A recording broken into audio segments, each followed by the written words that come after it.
Hey guys, Lowly Steward here.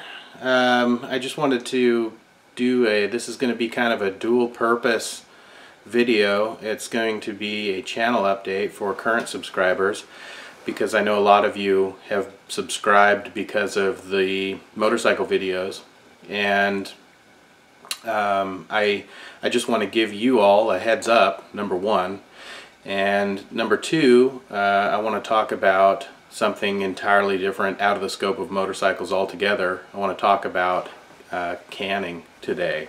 So if you have a video that pops up in your feed about canning potatoes, well, you didn't accidentally subscribe to another channel. That's just me broadening the scope of my channel. I am not going to stop doing motorcycle videos. A substantial portion of the channel is still going to be dedicated to motorcycle and dual sport, the dual sport world, but the channel is also going to be dual purpose, so there's more to life for me than just riding motorcycles. So in an effort to love my neighbor, I'm going to also share information about some of the other things that I do. And when I say in an effort to love my neighbor, I mean I want to make the channel more helpful and offer helpful ideas and thoughts in all areas of life, and not just motorcycles. So with that said, I want to show you a new addition to my house, a pressure canner. And that basically gives me the ability to save food for longer periods of time. I have a hard time, when buying vegetables from the store. They always go bad, and I hate that. I hate wasting the resources that God has provided me with, because I'm not putting in the effort to take care of it. So in an effort to do that, I bought this pressure canner, and I'm going to give Bed Bath & Beyond a little plug here, because they are willing to match any price. If you can bring the price of this exact same item up on your phone, or maybe you bring in a printout, they will match it and they will beat it. They'll actually go beyond that. So they had this pressure canner marked at $104, $105, and they brought it down to, I think it was like $81 or $83, because I had showed them that Target was selling it for $87. So they beat that price. So a place like that always wins my business. I like that. I like the price matching and the willingness to be competitive. So I have canned already some leftover crock pot beef stew and chili that I made the last couple of days. Normally I would put the crock pot in the fridge and I would give it my best effort to just keep eating the same thing for 2 or 3 days and try and finish it. Normally that ends up in getting sick of eating the same thing over and over again, so it ends up sitting in the fridge for a month, and then it just ends up getting washed down the drain. So now I'm able to take my leftovers and can them and save them for whenever, which is awesome, because number one, I'm not wasting anything, and number two, I can take and grab a jar of chili or a jar of beef stew and dinner's already made. I can just dump that in a saucepan, heat it up, good to go. So the other thing I'm doing with canning here is I'm able to buy vegetables now in bulk. One of my complaints has always, about like Costco, for example, is that you have to buy vegetables for a family of 30, and I just can't eat. There's just no way you can eat that many without them going bad. So now I think I can actually justify a Costco membership, which I have not had for a long time because I couldn't justify the amount of food that I buy. So I think now I can, because I can bring it home and I can can it, and it's good for, depending on what it is, it's good for a year or could be up to 5 years before it starts losing flavor and tasting different. This is a safe way to keep your food, store it for long periods of time.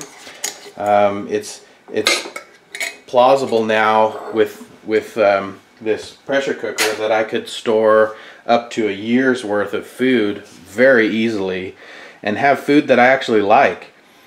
You know, you can buy the survival food where you can buy a year's supply of food, but the problem with that is that it's not stuff that you eat all the time.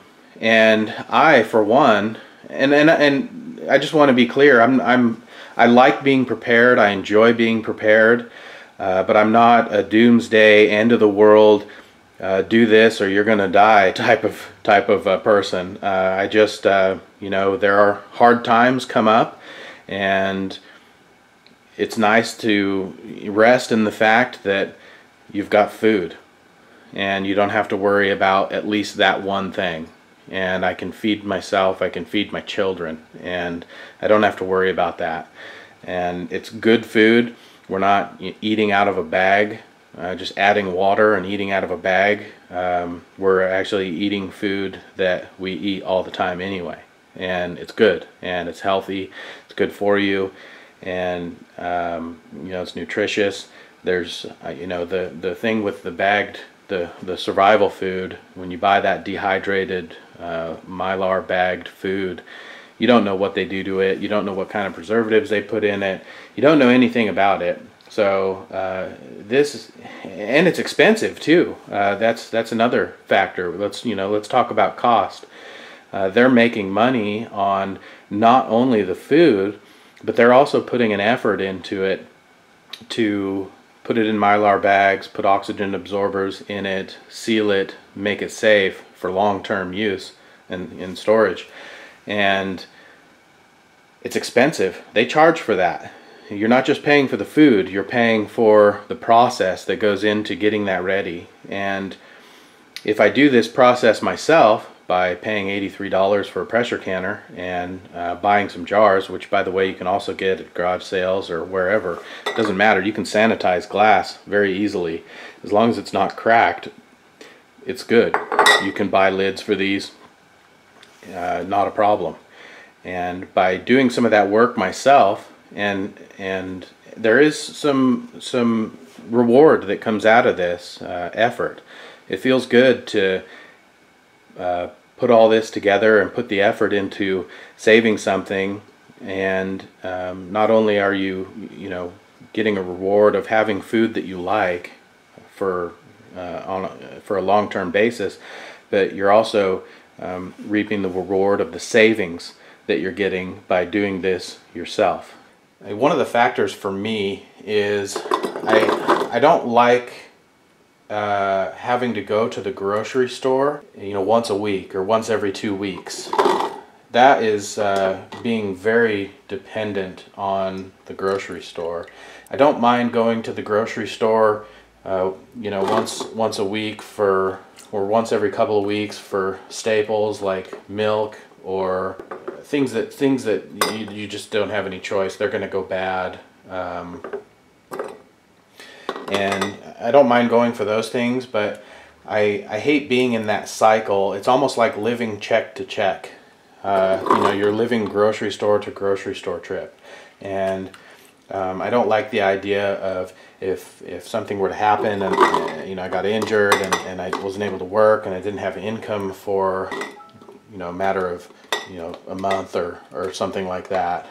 I don't like the idea that I wouldn't have any food, wouldn't have anything to eat, because I wouldn't have any money to go to the grocery store to buy food, and then I would be basically left with my hand out seeking help from somebody else. For me, when I run out of groceries in the house, there are often times where I don't feel like grocery shopping right now. What I end up doing is eating out. Going and sitting down and having dinner just so that I don't have to go shopping tonight, so that I can go tomorrow. There have been times where I've done that for several days in a row, and I'll spend $200-300 that I'm wasting because I don't have anything to eat at home, and I don't want to go grocery shopping for one reason or another, and so I end up going and paying 3 or 4 times what it costs to make food at home by going to a restaurant and being served and paying top dollar for food that I could be paying, I don't know, a quarter of that price, or probably less, so maybe even a tenth. I don't know, you do the math. But everybody knows that eating out is extremely expensive, and I would rather take that money, I would rather eat at home, have food available, eat at home, and take that money and invest it in something else. Maybe buy more food that I can and save, or pay a bill, pay off some debt, whatever. Apply that money somewhere else, somewhere where it's more beneficial to me. So just to give you kind of a brief rundown of how I can potatoes. Like I said, I'm not going to go into detail about it, but the way that I am doing it here is peel the potatoes, then you're going to slice them down to 1 to 1.5 inch pieces. You're going to fill the jars with those potatoes. Then I add about a teaspoon of salt to each jar. And then I ladle in boiling water. I fill it up to about the bottom of the rim here where the threads start. And then I take my lids from water that had been, I put it in a saucepan here, and you don't have to do that with the bands here, they call them, but I did with a couple of them because they fell on the ground, so I cleaned them off. But and then I take this magnetic thing here, and I can pick them out of the the lids out of the saucepan, and I put them on each of the jars after I have wiped down the rim of each jar with vinegar to make sure that they're clean. Once those are on, once all the lids are on, after they've been kind of in their hot bath here, once they're all on, I can put the bands on, and I don't tighten the bands down all the way. I just tighten them down. They're basically just holding the lids on. That's all they're doing. You still want there to be room for the air to evacuate as they go through the canning process, and then as they cool, they'll seal. And after you take them out of the canner, they will seal, and you'll hear them popping because these lids, they have kind of a, you'll hear them pop. They'll suck in and they'll seal. And that is kind of the high-level overview of how I can my potatoes.